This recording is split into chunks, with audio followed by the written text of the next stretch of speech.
దేశంలోని నిరుద్యోగం ప్రభుత్వాల యువత వ్యతిరేక విధానాలపై భగత్ సింగ్ స్ఫూర్తితో పోరాడాలి అని సిపిఐ ఏలూరు జిల్లా కార్యవర్గ సభ్యులు ఉపలూరి హేమశంకర్ అన్నారు. అఖిల భారత విద్యార్థి సమాఖ్య, అఖిల భారత యువజన సమాఖ్యల ఆధ్వర్యంలో ఆర్ఆర్పేట స్ఫూర్తి భవన్ నందు భగత్ సింగ్ 118వ జయంతి కార్యక్రమం నిర్వహించారు. జోహార్ భగత్ సింగ్, సాధిస్తాం భగత్ సింగ్ ఆశయాలను, వర్ధిల్లాలి మార్క్సిజం లెనినిజం అంటూ నినాదాలు చేశారు. భగత్ సింగ్ చిత్రపటానికి ఏఐవైఎఫ్ మాజీ నాయకులు భజంత్రి శ్రీనివాసరావు, ఇక ఏఐఎస్ఎఫ్ జిల్లా అధ్యక్షులు డి శివకుమార్ పూలమాలలు వేసి ఘన్యవాదాలర్పించారు.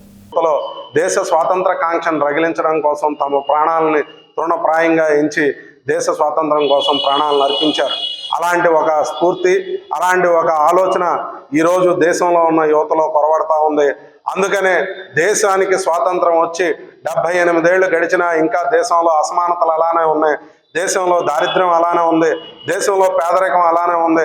దేశంలో అందరికీ ఏదైతే స్వాతంత్రం వస్తే సమాన అవకాశాలు వస్తాయని నమ్మి ఆ రోజున వాళ్ళు ప్రాణత్యాగాలు చేశారో అట్లాంటి సమాన అవకాశాలు ఈరోజు